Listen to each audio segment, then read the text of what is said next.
అందరూ నమస్కారం. నేను మీ కొమ్మరత్ భరద్వాజ్ శర్మ. ఈరోజు మనము జ్యోతిష్ శాస్త్రంలో పాఠంలో భాగంగా మనము ఇంతకుముందు క్లాసులో లగ్నాధిపతి గురించి వివరంగా తెలుసుకున్నాం. మరి లగ్నాధిపతి ఎక్కడ ఉంటే ఏం జరుగుతుంది, లగ్నంలో ఏ గ్రహం కూర్చుంటే ఏం జరుగుతుంది, లగ్నంలో ఏ గ్రహాన్ని వీక్షిస్తే ఏ ఫలితాలు కలుగుతాయి, అదేవిధంగా కొన్ని రకమైనటువంటి యోగాల గురించి మనము ముందు క్లాసులో మాట్లాడుకున్నాం. ముందు ఆ క్లాస్ చూసిన తర్వాత తదుపరి క్లాస్ చూడండి.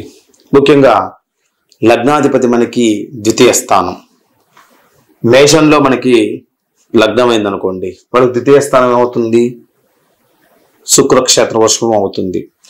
ఈ రెండవ స్థానాధిపతి ఎక్కడ కూర్చుంటే ఏం జరుగుతుంది, మళ్ళీ వివరంగా తెలియజేస్తున్నాం. ఇవ్వండి, లగ్నాధిపతి ద్వితీయ స్థానంలో కూర్చున్నప్పుడు ఏం జరుగుతుంది అనే విషయాలు మొత్తం కూడా ఈరోజు మనం మాట్లాడుకుందాం. ఇంతకుముందు మనకి లగ్నాధిపతి లగ్నంలో కూర్చుంటే ఏం జరుగుతుంది విషయాలు తెలుసుకున్నాం. ఇప్పుడు లగ్నాధిపతి మనకి ద్వితీయ స్థానంలో కూర్చుంటే ఏం జరుగుతుంది, తదుపరి క్లాసులో మనకి ద్వితీయాధిపతి లగ్నంలో కూర్చుంటే ఏం జరుగుతుంది విషయాలు తెలుసుకుందాం. ఇప్పటి వరకు మనకి ఏంటంటే ఈ క్లాస్లో లగ్నాధిపతి రెండవ స్థానంలో, ఈ మేషానికి అధిపతి కుజుడు మనకి ఇక్కడ కూర్చున్నాడు అనుకోండి, అంటే వృషభంలో కూర్చుంటాయి. వృషభ లగ్నం తీసుకుందాం, వృషభానికి అధిపతి శుక్రుడు మనకి రెండవ స్థానం మిథునంలో కూర్చున్నట్లయితే ఈ విధంగా మనము క్యాలిక్యులేట్ చేస్తూ ఉంటాం. ముఖ్యంగా మనకి లగ్నాధిపతి అనేది మనకి ద్వితీయ స్థానం, రెండవ స్థానం మనకి ఏంటి, ధనస్థానం, డబ్బు స్థానం, వాక్కు స్థానం. అదేవిధంగా మనిషి ఎంత సంపాదిస్తాడు, ఎంత నష్టం పొందుతాడు అనే విషయాలు మొత్తం కూడా తెలుసుకునేటువంటి స్థానంగా ఇక్కడ చెప్పబడుతూ ఉంటుంది. ముఖ్యంగా మనకి లగ్నాధిపతి, మరి ఈ లగ్నాధిపతి మనకి ద్వితీయ స్థానంలో కూర్చున్నట్టయితే మంచి అద్భుతమైనటువంటి మంచి మిక్కిలి లక్షణాలను కలిగి ఉంటారు, మంచి తెలివితేటను కలిగి ఉంటారు. అదేవిధంగా ఏ విషయంలో సరే స్పీడ్గా పట్టేసే తత్వాన్ని కలిగి ఉంటారు. కాబట్టి మనకి ఏంటంటే ఇక్కడ జాతకులు లగ్నాధిపతి ద్వితీయ స్థానం ఉండటం వల్ల జాతకులు మిక్కిలి అద్భుతమైనటువంటి లక్షణాలను ముఖ్యంగా ఇక్కడ కలిగి ఉండటం అనేది జరుగుతూ ఉంటుంది. అదేవిధంగా మనకి ఏదైతే లగ్నాధిపతి రెండవ స్థానాల్లో ఉంటే ధన యోగాన్ని కలగజేస్తూ ఉంటాడు. అదేవిధంగా వీరు మంచి భక్తి శ్రద్ధతోని విశ్వాసం అనేది కలిగి ఉండటం అనేది జరుగుతూ ఉంటుంది. అదేవిధంగా విద్య విషయంలో మంచి ఆసక్తిని కలిగి ఉంటారు. ఇక లగ్నాధిపతి మనకి రెండవ స్థానం ఉన్నప్పుడు మంచి వాక్చాతుర్యాన్ని పెంపొందించడానికి, అదేవిధంగా మనకి జీవితంలో వాక్చాతుర్యం చాలా ముఖ్యమైనది. వాక్కు లేకపోతే మనం బతకడం చాలా కష్టం. కాబట్టి ఆ వాక్చాతుర్యాన్ని ఇక్కడ పొందే విధంగా జరుగుతుంది. భగవంతుడు ప్రసాదించడం ఒక గొప్ప వరం. ఈ లగ్నాధిపతి రెండవ స్థానంలో ఉండటం అనేది చాలా యోగం. అది ఎక్కువ శాతం కూడా భవిష్యత్తు నుండి ఏంటంటే ఏమి జరగబోతుందో తెలుసుకునేటువంటి ఒక తత్వాన్ని కలిగి ఉంటారు వీళ్ళు.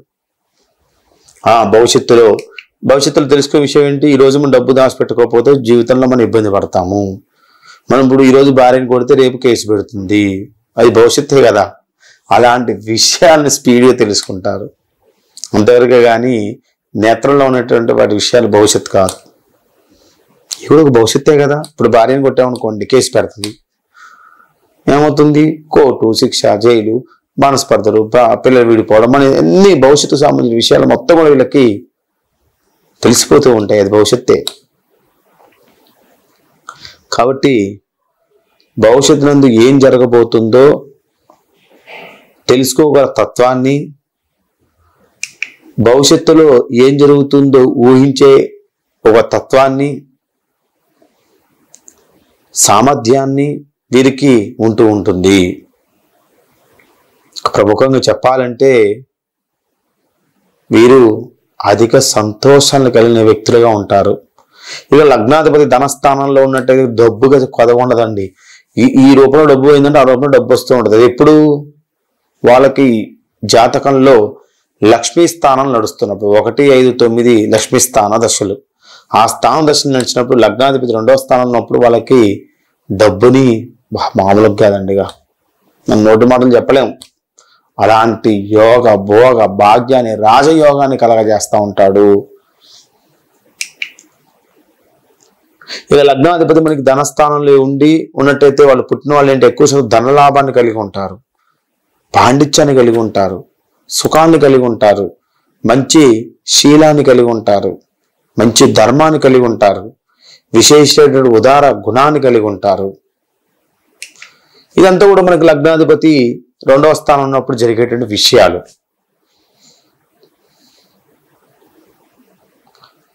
మరి లగ్నంలో ఏ గ్రహం ఉంటే ఏం జరుగుతుంది, లగ్నంలో ఏ గ్రహం చూస్తే ఏం జరుగుతుంది, లగ్నాల్లో విషయాలు మొత్తం మనము మాట్లాడుకోవాలి. అయితే మనకి ముఖ్యంగా ఇప్పుడు మనం ఏంటంటే లగ్నాధిపతి 2వ స్థానంలో ఉంటే యోగం అని మనం చెప్పుకున్నాం. కానీ కొన్ని చోట్ల నష్టాన్ని కూడా కలగజేస్తూ ఉంటాడు. అది ఎప్పుడంటే వాళ్ళది ధనస్సు లగ్నం అయింది, లగ్నానికి అధిపతి గురుడు అవుతాడు, 2వ స్థానం మకరం అవుతుంది. అప్పుడు ఏమవుతుంది, గురుడు నీచంలో ఉంటాడు కాబట్టి అప్పుడు వాళ్ళకి ధనాన్ని మొత్తం కూడా హరింపజేస్తాడు. ధనాన్ని పుట్టినప్పుడు మంచి ధనవంతులుగా పుట్టి ధనాన్ని 100 రూపాయల నుంచి తీసుకొచ్చి 1 రూపాయలు కూర్చోబెట్టడానికి అవకాశాలు ఎక్కువగా ఉంటూ ఉంటాయి. అదేవిధంగా మనము ఇక్కడ తీసుకోండి, మిథున లగ్నాన్ని తీసుకుందాం. మిథున లగ్నాన్ని తీసుకుంటే లగ్నాధిపతి మనకి బుధుడు అవుతాడు, 2వ స్థానంలో చంద్రక్షేత్రంలో కూర్చున్నప్పుడు బుధుడు అక్కడ కొద్దిగా వాళ్ళకి నష్టాన్ని కలగజేస్తూ ఉంటాడు. కొన్ని అన్ని పాయింట్స్ అందరికీ సమానంగా ఉండవు, అది కూర్చున్న స్థానాన్ని కూడా మనం బేస్ చేసుకోవాలి. కొద్దిగా మకరాన్ని తీసుకుందాం. మకరానికి అధిపతి శని ధనస్థానాధిపతి అవుతాడు, లగ్నాధిపతి అవుతాడు, మరి ధనస్థానాధిపతి కూడా ఆయనే అవుతాడు. అందరూ ఏమనుకుంటాడు, నాకు లగ్నాధిపతి ధనస్థానాధిపతి ఒకటే కాబట్టి నాకు యోగ భోగ భాగ్య కలగజేస్తాడంటారు. కానీ ఇక్కడ ఏం చేస్తాడంటే లగ్నాధిపతి మకర లగ్నమై కుంభంలో కూర్చున్నప్పుడు ఏం చేస్తుందంటే శని వాళ్ళకి ప్రభుత్వ ఉద్యోగాన్ని తీసుకొని వచ్చి ధనాన్ని నిలుపుదల చేస్తాడు. ధనాన్ని నిలుపుదల చేయడం అంటే ఏంటి, ఒక వ్యాపారం చేశాడు ఒక వ్యక్తి, వ్యాపారంలో బాగా పొంది కోటీశ్వరుడు అవ్వచ్చు. కానీ ఉద్యోగి కోటీశ్వరుడుగా మారలేరు కదా, మారతాడా, మారలేడు. ఈరోజు 50,000 జీతం వచ్చిందా 50,000 జీతంతో ఇక్కడ నెట్టుకుంటూ వెళ్ళిపోతూ ఉండాలి. అలాంటి విషయాన్ని కలగజేస్తూ ఉంటాడు. ఇక్కడ ధనాన్ని ఏం చేస్తాడంటే స్మూత్గా తీసుకెళ్తా ఉంటాడు. మరి లాభంలోకి వెళ్ళడు, మరి నష్టంలోకి వెళ్ళనీడు. అదే లగ్నాల్లో మనకి ముఖ్యంగా మకర లగ్నం, మరి కుంభ లగ్నానికి అధిపతి శని మళ్ళీ మనకి ధనస్థానమైనటువంటి మీనంలో కూర్చుంది అనుకోండి, యోగమే కాదు, అసలు మామూలు కాదు, అది మంచి యోగానికి అలా చేస్తూ ఉంటాడు. డబ్బు విషయంలో వాళ్ళకి ఏదో రకంగా డబ్బు అనేది అందే విధంగా చేస్తూ ఉంటాడు కుంభలగ్నాధిపతి మీనంలోకి వెళ్ళినప్పుడు. ఈ విధంగా నెక్స్ట్ మనం ఇక్కడ కర్కాట లగ్నం తీసుకుందాం. కర్కాట లగ్నానికి అధిపతి చంద్రుడు సింహంలోకి వెళ్ళినప్పుడు నష్టాన్ని కలగజేస్తూ ఉంటాడు, మళ్ళీ ఇబ్బందులు పెడతా ఉంటాడు. డబ్బు అనే విషయంలో కొద్దిగా 15 రోజులు రావడం, 15 రోజులు పోవడం, ఇలాంటి వాటిని క్రియేట్ చేస్తూ ఉంటాడు. ఈ విధంగా మనకి జరుగుతూ ఉంటుంది. మరి లగ్నంలో ఏ గ్రహం కూర్చుంటే ఏం జరుగుతుంది, లగ్నంలో లగ్నాధిపతిని ఏ గ్రహం చూస్తే ఏం జరుగుతుంది విషయాలు మొత్తం కూడా క్షుణ్ణంగా మాట్లాడుకుందాం. లగ్నంలో రవి ఉండొచ్చు, లగ్నంలో చంద్రుడు ఉండొచ్చు, లగ్నంలో కుజుడు ఉండొచ్చు, 9 గ్రహాలు ఏదో ఒక గ్రహమైన ఉండవచ్చు అక్కడ మనకి. కాబట్టి లగ్నంలో మనకి ఏ గ్రహం ఉంటే ఏం జరుగుతుంది అనే విషయాన్ని మనం కూడా తెలుసుకోవాలి. ముఖ్యంగా మనకి లగ్నంలో రవి ఉన్నట్టయితే, ఇక లగ్నంలో రవి ఉన్నాడా, అది ఉచ్చంలో ఉందా, నీచంలో ఉందా, తర్వాత స్వక్షేత్రంలో ఉందా, కేంద్ర కోణాల్లో కూర్చుంది, ఇది పాయింట్ కాదు. ఇక్కడ మనకి కేవలం లగ్నంలో మనకి రవి ఉన్నప్పుడు ఎటువంటి ఫలితాలు కలుగుతాయి అనేది మనకి పరాశరుడు చెప్పడం జరిగింది. ముఖ్యంగా మనకి లగ్నంలో రవి ఉన్నట్టయితే వీళ్ళు చాలా అందమైనటువంటి రూపాన్ని కలిగిన వాళ్ళుగా ఉంటారు. ధైర్యం కానీ, తెలివి కానీ, బుద్ధి కానీ, క్రియాశీలత కానీ, సహనం కానీ, ఈ విషయాలలో మంచి ధైర్యాన్ని కలిగి ఉంటారు, తెలివితేటలు కలిగి ఉంటారు, బుద్ధిని కలిగి ఉంటారు. చిన్న విషయాన్ని కూడా స్పష్టంగా పసిగట్టే తత్వాన్ని కలిగి ఉంటారు. కానీ రవి పైన నీచంలో ఉన్నా కానీ, రవి ఇక్కడ హస్తగతం పొంది ఉన్నా కానీ, రవి పైన శని దృష్టి పడినా కానీ సహనాన్ని మొత్తం కూడా కోల్పోతూ ఉంటారు. అదేవిధంగా పిత్తాశయ సంబంధించినటువంటి వ్యాధులు కలిగి ఉంటారు. ఇక ఈ గ్రహం అనేది రవి ఇక్కడ కూర్చోవడం వల్ల ఇతనేంటంటే ఆ కుటుంబానికి కానీ, ఆ ప్రజలకు కానీ, ఆ మనుషులకు కానీ మంచి ఇష్టడుగా ఉండటానికి, మంచి వ్యక్తిగా ఉండటానికి, ఇతని పైన ఎక్కువగా ప్రేమ చూపించడానికి అవకాశం అనేది ఇక్కడ కలుగుతూ ఉంటుంది రవి ఉన్నప్పుడు. అదే మనకి లగ్నంలో మనకి చంద్రుడు ఉన్నట్టయితే, మరి లగ్నంలో మనకి చంద్రుడు ఉన్నప్పుడు ఏంటంటే, ఈ చంద్రుడు లగ్నంలో ఉన్న పుట్టిన వారు ఏంటంటే పూర్ణ చంద్రుడు అయిననుకోండి, రూపవంతుడు, చాలా అందంగా ఉంటాడు, ధనవంతుడు, దయగలవాడు, మంచి మనిషి, చిన్న విషయానికి కూడా భయపడే వ్యక్తి, ఆతృత ఎక్కువ, అభిమానాలు ఎక్కువ, ఇవన్నీ కలిగి ఉంటాడు.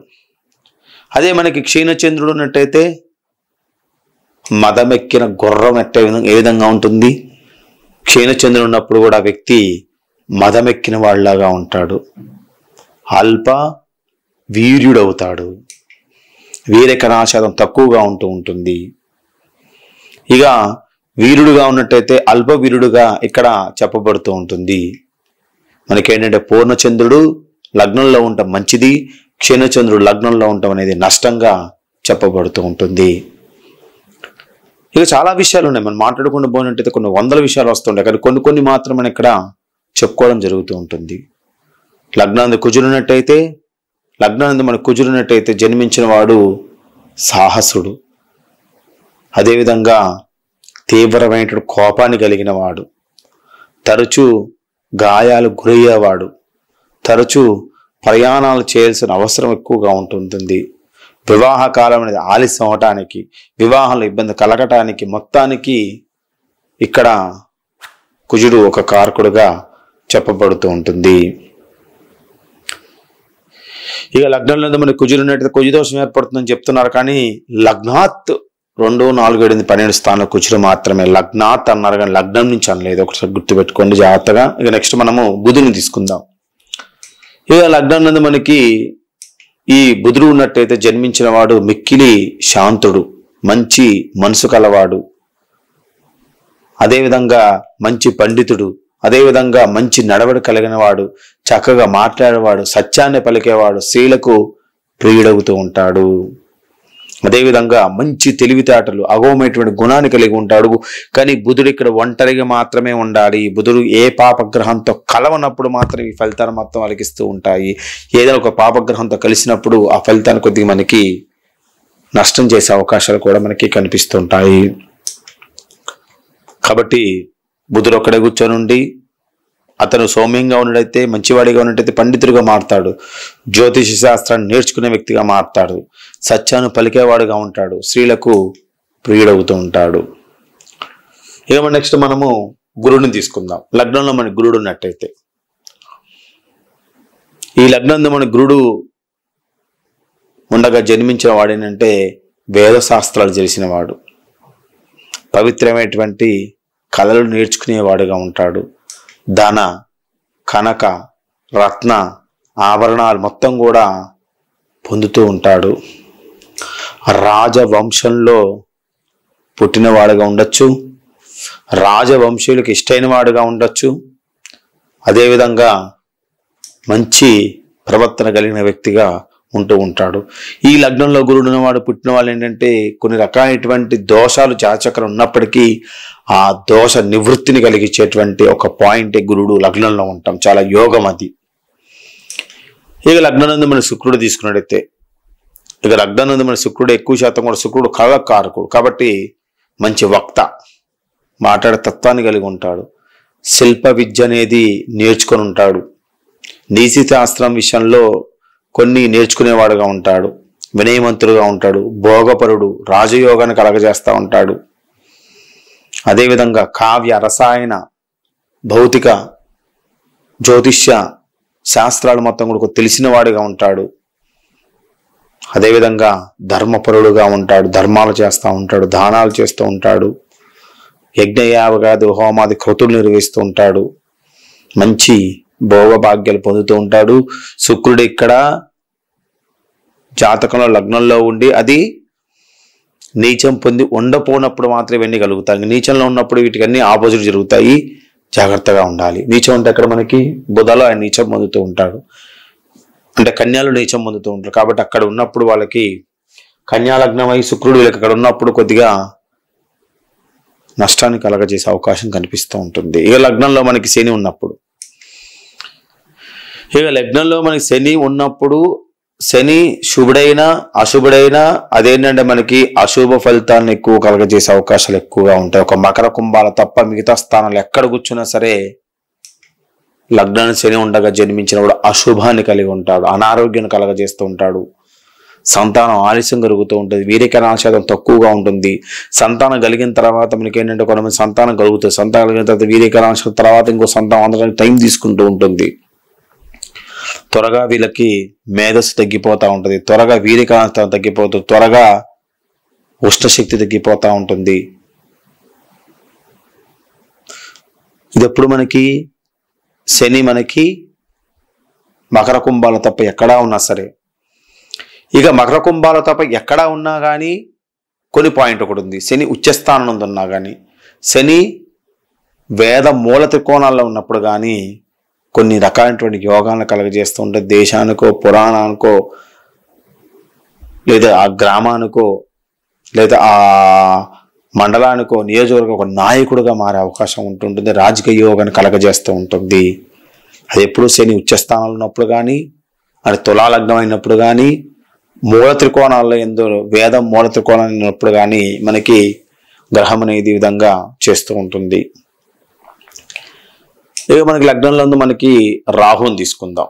లగ్నంలో ముఖ్యంగా మనకి రాహు ఉన్నట్టయితే జన్మించిన వారు కొద్దిగా వివాహపరంగా ఇబ్బంది పడుతూ ఉంటారు, రోగాలను కలిగి ఉంటారు. ఆడవాళ్ళైతే PCOD ప్రాబ్లమ్స్ క్రియేట్ చేస్తూ ఉంటాడు. అదేవిధంగా వీళ్ళ తండ్రి కానీ తల్లికి కానీ ఏమైనా వ్యాధులు ఉన్నాయనుకోండి, ఆ వ్యాధుల్ని వీళ్ళకి కలగజేస్తూ ఉంటాడు. భార్య భర్తల మధ్య సఖ్యత లేకుండా చేస్తూ ఉంటాడు, ధర్మహీనులుగా ఉంటాడు. జ్యోతిష్ శాస్త్రానికి సంబంధించిన విషయాల్లో కానీ మంత్రశాస్త్ర విషయాల్లో కానీ వీటిని తొందరగా నమ్మరు. అదేవిధంగా వీళ్ళకి గోళ్ళు తొందరగా పుచ్చిపోతూ ఉంటాయి, గోళ్ళకు సంబంధించిన వ్యాధులు కలగజేస్తూ ఉంటాయి. అదే రాహు ఉన్నటువంటి స్థానం మన గురుపాలిత స్థానాలు అయినట్టయితే యోగాన్ని కలగజేస్తుంది. మళ్ళీ మనకి రాహు ఉన్న స్థానం మన గురుపాలిత స్థానాలు. గురుపాలిత స్థానాలు మనకి ఏంటి, కింద ఉన్నటువంటి ధనస అవుతుంది, పైన ఉన్నటువంటి మీనం అవుతుంది.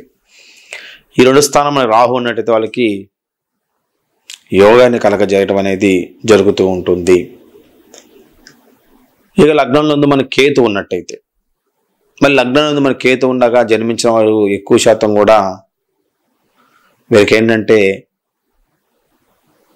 చేతులలో ఎక్కువ శాతం రోగాన్ని కలగజేస్తూ ఉంటాడు. చేతులు ఎక్కువ శాతం నలుపుగా మారడం, చేతులు దురద రావడానికి, అదేవిధంగా వివాహ సమస్యలను క్రియేట్ చేయడానికి, అబద్ధాలు ఎక్కువ ఆడేవాళ్ళకు ఉండటానికి ఇది నష్టం చేస్తూ ఉంటుంది. కానీ కేతు ఉన్న స్థానం మనకి శని పాలిత స్థానాలు. మన కేతు శని కానీ మకరంలో కానీ కుంభంలో కానీ ఉన్నట్టయితే వాళ్ళకి అక్కడ కేతు యోగాన్ని కలగజేస్తూ ఉండి కొద్దిగా శుభ ఫలితాలు కలగజేయటం అనేది అవకాశం ఎక్కువగా ఉంటుంది. ఇది మనకి లగ్నాధిపతి లగ్నంలో ఉన్నప్పుడు ఏం జరుగుతుందో తెలుసుకున్నాం. లగ్నంలో 9 గ్రహాలు ఉంటే ఏం జరుగుతుందో తెలుసుకున్నాం. మరి లగ్నం పైన గ్రహాల దృష్టిని కూడా ఒకసారి మాట్లాడుకుందాం. మరి లగ్నం పైన గ్రహాల దృష్టి, మొదటిగా మనము రవి గ్రహాన్ని తీసుకుందాం. రవి ఎక్కడైనా కూర్చోనండి, నీచంలో కానీ ఉచ్చంలో కానీ స్వక్షేత్రం కానీ మిత్రక్షేత్రం కానీ మూలత్రం కానీ ఎక్కడే కూర్చోనివ్వండి. రవి లగ్నాన్ని చూసినట్టయితే మంచి యోగాన్ని కలగజేస్తూ ఉంటాడు. అదేవిధంగా ఒక రాజకీయ రంగంలో ఈ వ్యక్తి ఉన్నట్టయితే ఆ రాజకీయ రంగాన్ని ఇతరే నడిపేవాడుగా మారుస్తూ ఉంటాడు. కానీ మధ్య వయసు వచ్చేసరికి కొద్దిగా అనారోగ్యాన్ని క్రియేట్ చేస్తూ ఉంటాడు. కానీ మంచి ప్రతిభావంతుడుగా మారతాడు. తండ్రి యొక్క ఆస్తుల మొత్తాన్ని కూడా తీసుకుంటూ ఉంటాడు. కానీ రోగాన్ని కలగజేస్తూ ఉంటాడు. తీవ్రమైనటువంటి కోపాన్ని కలగజేస్తూ ఉంటాడు. తీవ్రమైనటువంటి ఉద్రేకాన్ని కలగజేస్తూ ఉంటాడు. తీవ్రమైన స్వభావాన్ని కలిగి ఉండటం అనేది ఇక్కడ జరుగుతూ ఉంటుంది. ఇది మనకి రవి లగ్నాన్ని చూసినప్పుడు ఉంది. ఇక చంద్రుడిని తీసుకుందాం. చంద్రుడు కూడా మనకి తీసుకున్న చంద్రుడు లగ్నాన్ని చూసినట్టయితే మనకి నీటి వ్యాపారం చేసేవాడుగా మారుతూ ఉంటాడు. ఇక చంద్రుడు లగ్నాన్ని చూసినట్టయితే నీటి వ్యాపారం చేస్తే యోగంగా మారుతూ ఉంటాడు. కానీ స్త్రీ కాముకుడుగా ఉంటాడు. స్త్రీలంటే ఇష్టంగా ప్రవర్తిస్తూ ఉంటాడు. ఏ స్త్రీడి పైన సరే దృష్టి అనేది మళ్లిస్తూ ఉంటాడు. అదే చంద్రుడు మనకు అక్కడ పాపత్వాన్ని పొంది ఉన్నట్టయితే, క్షీణచంద్రుడుగా ఉండి లగ్నాన్ని చూసినట్టయితే అనారోగ్యాన్ని క్రియేట్ చేస్తూ ఉంటాడు. మానసిక ఒత్తిడిని క్రియేట్ చేస్తూ ఉంటాడు. వివాహ నష్టాన్ని క్రియేట్ చేస్తూ ఉంటాడు. అదేవిధంగా తరచూ జలుబుకు సంబంధించిన వ్యాధులతో బాధపడటం అనేది ఇక్కడ జరుగుతూ ఉంటుంది. ఇది మనకి చంద్రుడి విషయంలో. ఇక నెక్స్ట్ మనము కుజుని తీసుకుందాం. మరి ముఖ్యంగా మనకి కుజుడు లగ్నాన్ని చూసినట్టయితే ఎక్కువ శాతం కూడా డి అంటే డి, మీకు తెలిసే ఉంటుంది. డి అంటే డి అంటే ఏంటి? యుద్ధ స్వభావం. రారా చూసుకుందాం అనేటువంటి తత్వాన్ని కలిగి ఉంటారు. వ్యసన పరులుగా మారడానికి అవకాశం ఉంది. ఘర్షణ, అదేవిధంగా నిర్భయత్వము అంటే ఏంటంటే ఏదైనా సరే ముఖం మీద మాట్లాడటము. ధర్మహీనులు, ధర్మానికి కట్టుబడి ఉండరు కానీ బలవంతులు. అదేవిధంగా తరచూ వీళ్ళ వయసు ఉడికిపోయిన తర్వాత, కొద్ది కాలం వయసు అయిపోయిన తర్వాత చర్మ వ్యాధులు, రక్తంలో సమస్యలు, ఇక ప్లేట్లెట్స్ అంటారు మనకి. ప్లేట్లెట్స్ విషయంలో వాటిని పడిపోవడానికి, వీటన్నిటి కూడా కారకుడుగా ఆయన మారడానికి అవకాశం ఉంటూ ఉంటుంది. ఇది మనకి కుజుల విషయంలో. ఇక బుధుడు లగ్నాన్ని చూసినట్టయితే,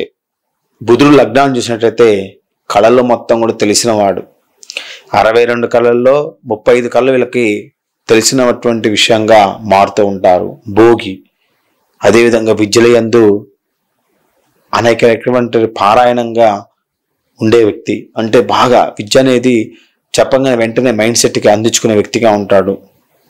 బుద్ధిమంతుడుగా ఉంటాడు. అభిమానవంతుడుగా ఉంటాడు. అదేవిధంగా ఈ శిల్పకళలు కానీ, తర్వాత జ్యోతిష్ శాస్త్రం కానీ, మంత్రశాస్త్రం కానీ, యోగ శాస్త్రం కానీ, కళల శాస్త్రం కానీ, ఏదైనా ఒక శాస్త్రంలో లేదా శిల్పకళ ఎంత మంచి నేర్పడిగా తెలిసిన వాడుగా ఉంటాడు. కీర్తివంతుడుగా ఉంటాడు. భాగ్యవంతుడుగా ఉంటాడు. బుధుడు ఇక్కడ మనకి లగ్నాన్ని చూసేటప్పుడు, బుధుడు అక్కడ మనకి పాపత్వాన్ని పొంది ఉండనప్పుడు మాత్రం ఈ ఫలితాలు కలగజేస్తూ ఉంటాడు. బుధుడు అక్కడ పాపత్వాన్ని కలగజేసినట్టు బుద్ధిహీనుడుగా మారతాడు. చదువుతున్నా కూడా చదువుని తెలివితేటలను చదువుతూ ఉంటాడు, కానీ అది మెదడుకి అకనీకం చేస్తూ ఉంటాడు. ఈ విధంగా మనకి మార్చే అవకాశం ఉంది. అదే మనకి గురుడు లగ్నాన్ని చూశారనుకోండి, శాంతవంతుడుగా ఉంటాడు. విధ్వంసుడుగా ఉంటాడు. వేదశాస్త్రాలు తెలిసిన వాడుగా ఉంటాడు. ఆగమన శాస్త్రాలు మొత్తం తెలిసిన వాడుగా ఉంటాడు. దీర్ఘ ఆయుష్ని కలిగిన వాడుగా ఉంటాడు. మంచి స్వభావాన్ని కలిగి ఉంటారు. ప్రభుత్వ అధికారం అనేది కలిగిన వాడుగా ఉంటాడు. ఎప్పుడైనా సరే గురుడు సప్తమ స్థానంలో ఉండి లగ్నాన్ని చుట్టం అనేది ఒక యోగం, భోగం. లగ్నంలో గురుడన్న యోగమే, లగ్నాన్ని గురుడు చూసిన యోగమే. కానీ గురుడు ఇక్కడ నీచత్వాన్ని పొంది ఉండకూడదు. గురుడు నీచత్వం పొంది ఉండాలంటే మనకి మకరం ఆయన నీచత్వ స్థానం కాబట్టి గురుడు నీచత్వంగా ఉండి దృష్టి పడినప్పుడు అవి కొద్దిగా ఏ స్థానాలపై దృష్టి పడుతుందో ఆ స్థానాలు కొద్దిగా ఇబ్బంది పెట్టే అవకాశాలు కూడా మనకి కనిపిస్తూ ఉన్నాయి. ఏదైనప్పటికీ ఆగమన శాస్త్రం కానీ, జ్యోతిష్ శాస్త్రం కానీ, వేదశాస్త్రం కానీ, పూర్ణాయుషి కానీ, వీటన్నిటి మొత్తం కూడా ఆయన కలగజేయడానికి అవకాశం అనేది ఎక్కువగా ఉంటూ ఉంటుంది. ఇక మనకి శుక్రుని తీసుకున్నట్టయితే, ఇక శుక్రుడు మనకి లగ్నాన్ని చూసినట్టయితే, శుక్రుడు లగ్నాన్ని చూసినప్పుడు మంచి విద్యా శక్తిగా, విద్యా ఆసక్తిగా ఇక్కడ మారుస్తూ ఉంటాడు. వినయవంతుడుగా ఉంటాడు. మంచి కీర్తి కలిగిన వాడుగా ఉంటాడు. ఇక అనేక మందిని పోషించేవాడుగా ఉంటాడు. ధర్మ మార్గంలో ధనాన్ని మొత్తాన్ని కూడా సంపాదించేవాడుగా ఉంటాడు. గానం కానీ అంటే పాటలు పాడటం కానీ, అదేవిధంగా ఈ కొన్ని రకాలైనటువంటి మ్యూజికల్ ఇన్స్ట్రుమెంట్స్ ఉంటాయి, వాటిని నేర్చుకోవడం కానీ, ఇలాంటి వాటిని మొత్తం కూడా వీళ్ళు కలగడానికి అవకాశం ఎక్కువగా చూపిస్తూ ఉంటుంది. ఏదైనప్పటికీ మనకి శుక్రుడు లగ్నాన్ని చూడటం అనేది కొద్దిగా యోగభోగ భాగ్యాన్ని కలగజేస్తూ ఉంటుంది. కానీ శుక్రుడు అక్కడ నీచత్వాన్ని పొందినప్పుడు సప్తమ స్థానం అంటే 7వ స్థానంలో ఉంటాడు కాబట్టి మన లగ్నాన్ని చూసినప్పుడు వివాహ సమస్యలను క్రియేట్ చేస్తూ ఉంటాడు, వివాహపరంగా ఇబ్బందులు క్రియేట్ చేస్తూ ఉంటాడు. ఇక శుక్రుడు 7వ స్థానంలో ఉంటే మంచి అందగాడుగా ఉంటాడండు. అది నీచంలో ఉన్నట్టయితే అంద వికారంగా మారుస్తూ ఉంటాడు. ఈ విధంగా మనకి శుక్రుడి విషయంలో. ఇక శని మన లగ్నాన్ని చూసినట్టయితే ముఖ్యంగా శని లగ్నాన్ని చూసినప్పుడు ఎక్కువ శాతం కూడా వృద్ధసి సంభోగం కలిగిన వ్యక్తిగా మారుతూ ఉంటాడు. అంటే తనకంటే ఎక్కువ వయసు ఉన్న పెళ్లి చేసుకోవడం కానీ, తనకంటే ఎక్కువ వయసు ఉన్న వాళ్ళతోని సంభోగం చేయటం కానీ, కలవటం కానీ, శారీరకం కానీ, ఇతరకంటే ఎక్కువ వయసు ఉన్న వాళ్ళని ఇష్టపడటం కానీ, ఇతరకంటే ఎక్కువగా వయసు ఉన్న వాళ్ళతోని ఎక్కువ శాతం కూడా సహజీవనం చేయటం కానీ, ఇలాంటి వాటిని ఇక్కడ క్రియేట్ చేస్తూ ఉంటాడు. ముఖ్యంగా శని లగ్నాన్ని చూస్తే బలవంతుడు. ఆ బలం ఎలా ఉంటుంది తెలుసా అండి? చాలా బలవంతుడుగా ఉంటాడు. కానీ ఆ బలం పిచ్చి బలం. మనిషి ఆ బలాన్ని మంచితనంగా ఉపయోగిస్తే మంచి బలం, పిచ్చితనంగా ఉపయోగిస్తే పిచ్చి బలం. పిచ్చి బలంగా మారడానికి అవకాశం ఉంది, దృష్టుడుగా మారడానికి అవకాశం ఎక్కువగా ఉంటుంది. ఇక సప్తమంలో మనకి 7వ స్థానం శని నుండి లగ్నాన్ని చూస్తూ ఉంటారు. అప్పుడు ఎక్కువ శాతం కూడా ఏంటంటే వీళ్ళకి వివాహ సమస్యను కొద్ది క్రియేట్ చేయడానికి అవకాశం ఉంటుంది. సంతాన విషయంలో కొద్ది ఆలస్యాన్ని క్రియేట్ చేయడానికి అవకాశం ఉంటుంది.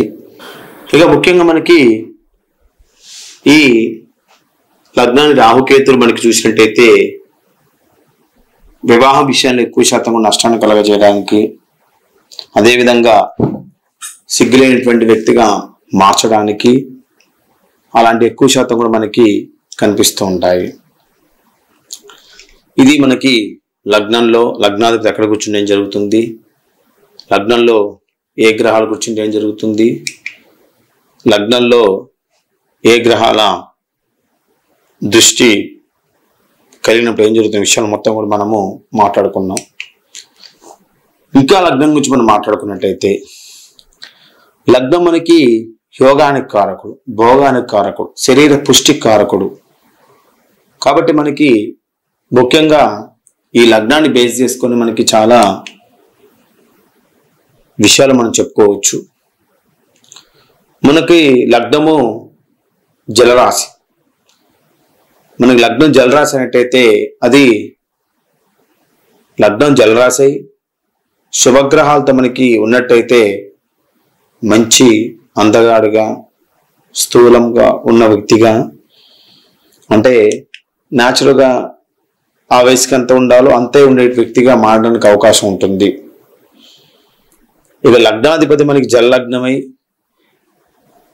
లగ్నంలో మనకి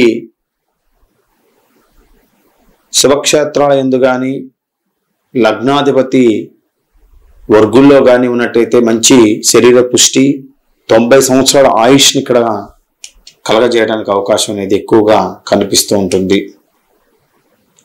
లగ్నాధిపతి జలగ్రహమై లగ్నంలో శుభక్షేత్రాల యందు కానీ లగ్నాధిపతి వర్గుల్లో కానీ ఉన్నట్టయితే శరీర పుష్టి మనకి ఇక్కడ కలగజేస్తూ ఉంటాడు. గురుడు కానీ బుధుడు కానీ లగ్నాన్ని చూసినప్పుడు కానీ, అదేవిధంగా బుధుడు కానీ గురుడు కానీ లగ్నంలో ఉన్నప్పుడు కానీ దేహ ఆరోగ్య యోగాన్ని కలగజేయటం జరుగుతూ ఉంటుంది. వీళ్ళు మంచి ఆరోగ్యవంతులుగా ఉండడానికి అవకాశం ఎక్కువ కనిపిస్తూ ఉంటుంది. లగ్నాధిపతి ఉన్నటువంటి ఏదైతే లగ్నాధిపతిని లగ్నాధిపతి వీక్షించినట్లయితే, ఎగ్జాంపుల్ మనకి మిథున లగ్నం తీసుకుందాం. లగ్నాధిపతి బుధుడు. ఆ బుధుడు మన లగ్నాన్ని వీక్షించినట్టయితే మంచి శరీర పుష్టి అనేది కలగజేస్తుండే. లగ్నాధిపతి లగ్నాన్ని వీక్షించడం అనేది మంచి యోగాన్ని, శరీర పుష్టిని కలగజేయడానికి అవకాశం ఎక్కువగా ఉంటూ ఉంటుంది. అంటే మంచి దృఢత్వంగా ఉండే వ్యక్తి ఏ విధంగా ఉంటాడంటే, లగ్నాధిపతి స్వస్థానాల్లో ఉన్నా కానీ, లగ్నాధిపతి ఉచ్చల్లో ఉన్నా కానీ, లగ్నాధిపతి తన నవాంశలో ఉన్నా కానీ, లగ్నాధిపతి శుభగ్రహాలతో కలిసి ఉన్నా కానీ దేహ సౌఖ్యం అనేది ఇక్కడ కలగజేస్తూ ఉంటాడు. ఇక లగ్నాధిపతి మనకి బలవంతుడై, లగ్నాధిపతి చాలా బలవంతుడై కేంద్రాల యందు కానీ కోణాల యందు ఉన్నట్టయితే పాపగ్రహాలు చూపు లేకున్నప్పుడు మంచి దేహ సౌఖ్యాన్ని కలగజేస్తూ ఉంటాడు. దేహ సౌఖ్యం అంటే ఏంటి? ఎటువంటి అనారోగ్యం లేకోకుండా ముందుకు వెళ్తూ ఉంటాడు. లగ్నాధిపతితో సౌమ్యగ్రహం ఉన్నా కానీ, గురుడు కానీ, సౌమ్యంగాను బుధుడు కానీ, సౌమ్యంగాను చంద్రుడు కానీ, ఈ విధంగా లగ్నాధిపతితో సౌమ్యగ్రహం ఉన్నప్పుడు, సౌమ్యగ్రహంతో లగ్నాన్ని చూసినప్పుడు వారికి సుఖాన్ని మొత్తం కూడా కలగజేస్తూ ఉంటాడు. ఇదిగా శుష్కగ్రహం అనేది మనకు ఉంది. శుష్కగ్రహం అనేది మనకి లగ్నం ఉందా కానీ, లేదా శుష్కగ్రహాలతోని లగ్నాధిపతి మనము చూసినా కానీ వారికి శరీరం అనేది కొద్దిగా కుషించిపోతూ ఉంటుంది. మధ్య వయసు రాగానే వారి శరీరం మొత్తం కూడా ఇబ్బందులు పడుతూ ఉంటుంది. కొన్ని రకాల వ్యాధులు కలగజేస్తూ ఉంటాయి. దీర్ఘకాల వ్యాధులు, షుగర్ కానీ, థైరాయిడ్ కానీ, ఇలాంటి వ్యాధులు ఉంటాయి. అలాంటి వాటిని క్రియేట్ చేస్తూ ఉంటారు. మనకి ముఖ్యంగా నిర్జలమైన గ్రహాలు చంద్రుడు, శుక్రుడు, జలగ్రహాలు బుధుడు, గురుడు. నిర్జలమైన గ్రహాలు చంద్రుడు, శుక్రుడు, జలగ్రహాలు బుధుడు, గురుడు జలరాశిలో ఉన్నప్పుడు, జలగ్రహాలు లేకోకుండా శుష్క గ్రహాలు ఉన్నట్టయితే అక్కడ నష్టం చేస్తూ ఉంటాయి. నిర్జల గ్రహాలు చంద్రుడు, శుక్రుడు, నిర్జల గ్రహాలు బుధుడు, గురుడు జలరాశిలో ఉన్నప్పుడు అవి శుష్కాన్ని పొందాలి. నష్టాన్ని లేకున్నప్పుడు కానీ అప్పుడు వాళ్ళకి కొద్దిగా యోగాన్ని కలగజేయడానికి అవకాశం ఎక్కువగా ఉంటుంది. ఇక లగ్నాధిపతి మనకి 6వ స్థానంలో కానీ, 8వ స్థానంలో కానీ, 12వ స్థానంలో కానీ, లగ్నాధిపతి మనకి 6, 8, 12 స్థానాల్లో ఉన్నా, అదేవిధంగా లగ్నాధిపతి నీచ స్థానంలో ఉన్నా, అదేవిధంగా లగ్నాధిపతి శత్రువులతోని కలిసి ఉన్నా, లగ్నాధిపతి 2, 3లలో ఉన్నా సరే దేహ సౌఖ్యం అనేది ఉండదు. ఎప్పుడు ఏదో రకమైనటువంటి బాధ అనేది ఇక్కడ క్రియేట్ చేస్తూ ఉంటాడు. ఇది మనకి లగ్నాధిపతి విషయంలో. మన ఇప్పటి వరకు లగ్నాధిపతి ఎక్కడ కూర్చుంటే ఏం జరుగుతుంది, లగ్నాధిపతి ఏ గ్రహాన్ని చూస్తే ఏం జరుగుతుంది, లగ్నంలో ఏ గ్రహం కూర్చుని ఏం జరుగుతుంది విషయాలు మొత్తం కూడా వివరంగా తెలుసుకున్నాం. ఇక లగ్నాన్ని మనము బలపరచడం, లగ్నాధిపతి ఏ గ్రహం బలపరిస్తే ఏం జరుగుతుంది అనే విషయాలు మొత్తం కూడా వివరంగా తెలియజేస్తాను. తదుపరి క్లాసులో ద్వితీయాధిపతి అంటే లగ్నాధిపతి మనకి 2వ స్థానంలో కూర్చుంటే ఏం జరుగుతున్న విషయాలు మొత్తం కూడా తదుపరి క్లాస్ వివరంగా తెలియజేస్తాను. అందరి వీడియో లైక్ చేయండి, షేర్ చేయండి, సబ్స్క్రైబ్ అవ్వండి. మీ కామెంట్ ఖచ్చితంగా తెలియజేయండి. మీ Komarraju Bharadwaj Sharma, MA PhD in astrology. అందరికీ నమస్కారం.